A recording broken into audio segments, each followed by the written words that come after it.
di-deliver sa buyer mo. Paano nga ba mag-start and maging seller sa sitaw? Tatlo lang naman ang kailangan mo. Phone, stable internet, at syempre kahit maliit na puhunan lang. Pwede mong i-visit ang www.sitaw.com and mag-proceed ka na sa registration process.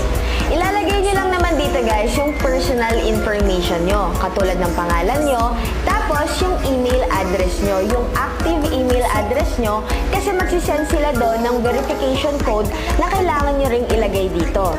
Then after nun, magka-create na kayo ng password nyo.